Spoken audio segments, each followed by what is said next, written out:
한 주간의 정치권 이슈를 지지율 데이터로 분석하고 전망해보는 월요일은 리얼미터 원리를 찾아라 시간입니다. 오늘도 이택수 리얼미터 대표와 함께합니다. 어서 오십시오. 네, 안녕하세요. 예. 먼저 지난 한 주 대통령 지지율에는 변화가 좀 있었습니까? 네, 윤석열 대통령의 국정수행 긍정평가 지난 월요일부터 금요일까지 리얼미터가 에너지경제신문 의뢰로 자동응답 방식으로 조사했습니다. 총 2,506명 95% 신뢰수준에서 플러스 마이너스 2.0%포인트. 자세한 내용 중앙선거여론조사 심의위원회 홈페이지를 참고하시면 되는데요. 예. 윤석열 대통령의 국정수행 긍정평가가 0.6%포인트 하락한 36.2%를 기록했습니다. 부정평가는 0.2%포인트 높아진 60%를 기록했는데 대체로 지난주에 발표된 다른 조사기관들과 유사한 소폭이지만 하락한 모습을 나타냈습니다. 네, 대통령 지지율이 하락한 원인 잠깐 분석해 볼까요? 지난 주 초에 아시다시피 한동훈 비대위원장하고의 이제 사퇴 논란 갈등설 이런 것들이 있었죠. 그러다가 화요일 날 한동훈 비대위원장과 서천 화재 현장에서 만나서 화면으로 보셨겠습니다만 90도 인사를 하고 사실상 이제 사과하는 듯한 모습으로 봉합이 되면서 주 후반에는 좀 이 갈등이 잠잠해지나 싶었는데 예. 또 목요일이나 금요일 날 같은 경우는 한동훈 비대위원장이 김 여사 논란에 대해서 입장이 변화 없다. 그리고 예. 김경률 비대위원 사퇴론도 일축하고 그래서 이 갈등 나 내용이라는 이 요인이 완전히 해소된 것이 아닌 것으로 또 읽혀지면서 주 중후반에 오히려 좀 약세를 나타냈고요. 또 예. 서천 화재 그 현장에서 상인들을 또 많이 만나보지 못했다는 그런 예. 후속 보도가 있으면서 아무튼 상인들의 불만 소식도 있었고 여러모로 상승 요인보다는 하락 요인이 조금 더 컸던 것 같은데 하락폭이 이렇게 크지는 않았습니다. 저희가 0.6%포인트였고 다른 조사기관들도 그렇게 크지는 않은 것으로 나타났습니다. 그러니까 이렇게 갈등이 있었을 때는 어떤 만남이 있으면은 매끄럽게 끝나야 되는군요. 네, 그렇습니다. 그리고 이제 총선이 다가오기 때문에 예.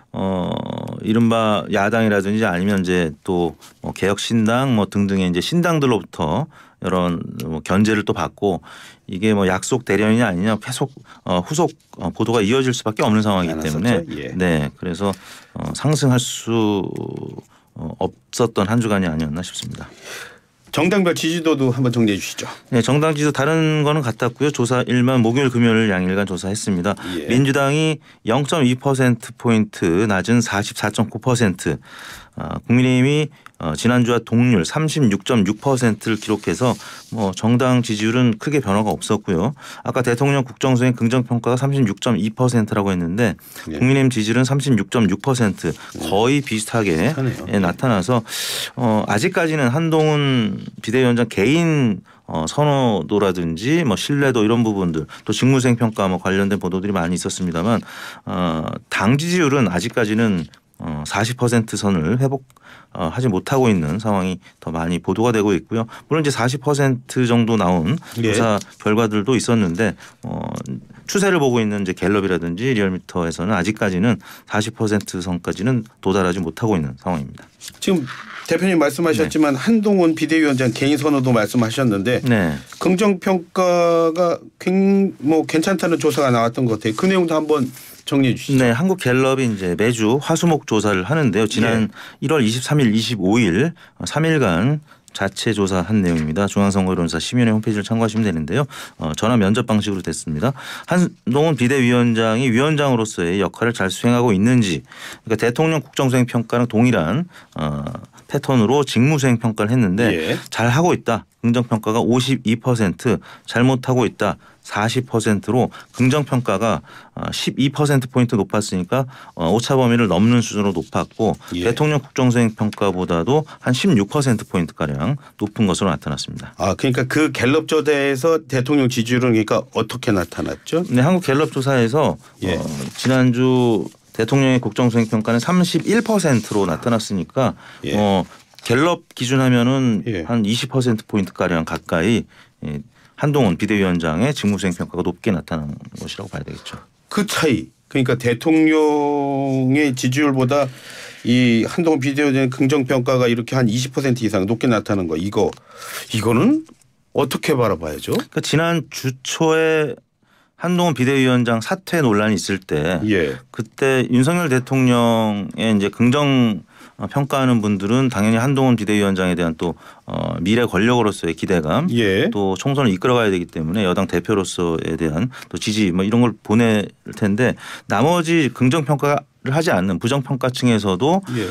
윤석열 대통령하고 어떤 각을 세우는 모습을 보였기 때문에 예. 특히 이제 김건희 여사 관련된 여러 리스크와 관련된 이야기들을 하면서 총선을 위해서는 한동훈 비대위원장이 이야기하는 것이 예. 보다 더 민심에 가깝고 또 한동훈 비대위원장한테 신뢰를 보여주어야만 여당이 또 내년 다가오는 총선에 좀 좋은 성과를 볼 수 있다라고 판단을 한 부분들이 있는 것 같습니다. 그래서 윤석열 대통령의 국정생 부정층도 한동훈 비대위원장한테 지금 직무수행 잘하고 있다는 긍정 평가를 내리고 있는 상황이라서 마치 이거는 이명박 대통령 시절에 이제 박근혜 대표 지난번에도 말씀드리지 않았습니까? 예, 예. 여당 내에서 야당 역할을 할 때 사실 이게 대통령 국정수행 평가가 낮을 때는 확실히 좀 효과를 보는 측면이 있기 때문에 예. 그래서 보수 언론이라든지 아니면 국민의힘 핵심 지지층에서도 한동훈 비대위원장의 이른바 엇박자 대통령한테 예. 조금 반기를 드는 예. 또 민심을 전하는 이런 모습을 기대하고 있는 것이 아닌가 싶고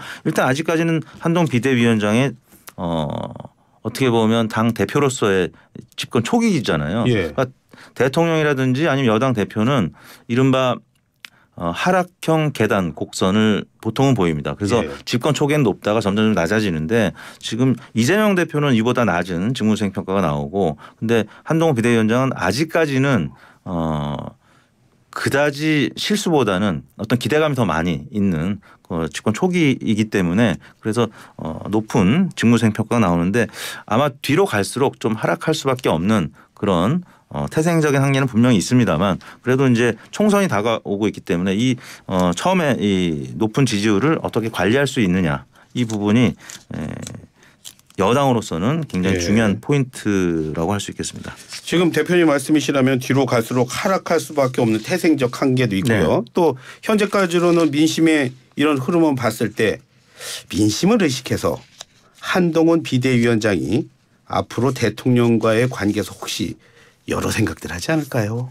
그럼요. 왜냐하면 이제는 개인 한동훈도 생각을 해야 되지만 또 개인 한동훈 위원장이 살아남으려면 다가오는 4월 달에 총선에서 아무튼 지금 의석보다는 더 늘려서 적어도 뭐 150석 이상 나올 수도 있겠습니다만 130석 이상 나올 수 있는 그런 결과를 내야 한동훈 개인의 입장도 살아날 수 있는 거거든요. 그렇기 예. 때문에 본인도 살고 당도 살려면 어떻게든 민심을 있는 그대로 전달할 필요도 있는데 김건희 여사 관련된 여러 이제 민심이 뭐 특검을 해야 된다 아니면 대통령 그 거부권 행사하지 말아야 된다 이런 의견들이 60% 70% 나오고 있기 때문에 예. 뭐 불가피하게 좀 대통령과 대립각을 세우는 모습을 앞으로 자주 나타낼 수밖에 없다 이렇게 봐야 될 것 같습니다. 잠깐 말씀하셨는데요. 지금 이재명 더불어민주당 대표의 지지율은 요즘에 어때요? 혹시 조사 내용 있으면 정리해 주시죠. 네, 이재명 당대표와 관련돼서는 긍정적으로 평가하는 의견 아까 갤럽 조사입니다. 예. 조사 기호는 같았고요. 긍정 평가가 중도층이 이제 37%가 네. 잘한다고 응답을 했고요. 뭐 대체로 지금 이재명 대표와 관련된 직무수행 평가는 이와 비슷하게 뭐 30%대 후반이라든지 아니면 40% 정도 나오고 있는데요. 이제 한국 갤럽 조사에서 정확하게 전체는 35% 나왔고요. 예. 중도층이 37% 정도 나왔다는 얘기인데 아무튼 이건 대통령 국정수행 긍정평가랑 비슷한 수준이거든요. 예. 이재명 대표도 사실 당 대표로서는 이제 시작한 지가 얼마 안 됐지만 예. 아무튼 지난 대선에서 윤석열 대통령과 대선을 치렀던 그러니까 여전히 윤석열, 이재명 이 정치인 두 분은 우리 국민들한테 지난 뭐 대선 전부터 오랫동안 대결 구도에 있었고 또 여러 가지 요인들이 다 노출이 돼 있는 상황입니다. 그래서 뭐 특히 사법 리스크 관련된 부분도 있기 때문에 이재명 대표도 예. 계단형 하락 곡선 뭐 이런 부분을 피할 수 없는 뭐 상황이라고 할 수 있을 것 같고 그래서 뭐 30%대 중반 후반 민주당 지지율이 이제 갤럽 조사에서 뭐 대략 30%대 뭐 초반 이렇게 나오고 있기 때문에 예. 뭐 비슷한 양상을 나타내고 있다라고 봐야 되겠죠. 말씀대로 지금 데이터로만 봤을 때는 말이죠. 이재명 대표가 중도층에 뭐 확실한 지지를 지금 얻지를 못하는 상황이거든요. 자, 네. 이렇게만 봤을 때 지금 민주당 내부에서는 비명계 인사들 탈당 있죠. 또 공천 가지고 또 잡음도 들리죠. 자, 이대로라면 이런 분위기라면 중도층이 더 이탈하지 않을까요? 그렇죠. 지금으로서는 과거에 문재인 대통령도 대표 시절에 안철수 대표가 탈당을 하고 굉장히 정당 지지율이 휘청거리고 고전했던 시기가 있었거든요. 예.